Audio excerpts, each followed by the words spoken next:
POCSO case నిందితుడికి మద్దతుగా బయలుదేరింది Kalvakuntla Kavitha alias KCR బిడ్డ అలియాస్ తెలంగాణ రక్షణ సేన పార్టీ ఫౌండర్ కవిత. నేను అమ్మను అని చెప్పుకునే ఈ అక్క మాటలు ఒకసారి విందాం. బండి సంజయ్ వారి సైడ్ నుంచి వాళ్ళు ఆ ఆడపిల్ల మొత్తం వీడియోలు, ఫేసులు, ఫోటోలు మొత్తం బయట పెట్టారు. ఆ అమ్మాయి జీవితాన్ని నాశనం చేయడానికి వాళ్ళ డైరెక్ట్ గా బీఆర్ఎస్ పార్టీయే కారణం.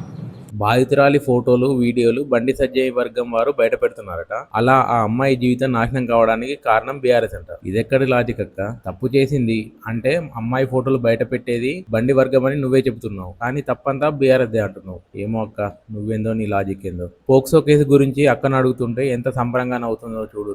ఎందుకక్క అంత సంబరం? అమ్మాయి జీవితం నాశనం అవుతుందని నువ్వే అంటావు, మరి అమ్మాయి జీవితం గురించి అడుగుతుంటే మాత్రం పక్కపక్క నవ్వుతావు. ఏమో అక్క, నువ్వేందో నీ నవ్వుడేందో. ఒక పిల్లగాడు, అది కూడా పాలిటిక్స్ లో లేని పిల్లగాడి మీద పడి పర్సనల్ అటాక్ చేయడం అనేది నాకు పర్సనల్ గా నచ్చని అంశం. రాజకీయాలతో సంబంధం లేని పిల్లగాడిపై పర్సనల్ అటాక్ చేయడం కరెక్ట్ కాదట. సరే ఓకే, నువ్వు పిల్లగాడు అనుకుంటున్న వ్యక్తి పోక్సో కేసు నిందితుడు మాత్రమే, ఇంకా నేరం నిరూపణ కాలేదు. మరి నేరం నిరూపణ కావాలని, న్యాయం జరగాలని, నిష్పక్షపాతంగా విచారణ చేపట్టాలని అడుగుడు తప్పేనా అక్క? అమ్మ అని పిలిపించుకున్నాడు కాదక్క, అమ్మలా ప్రవర్తించాలి.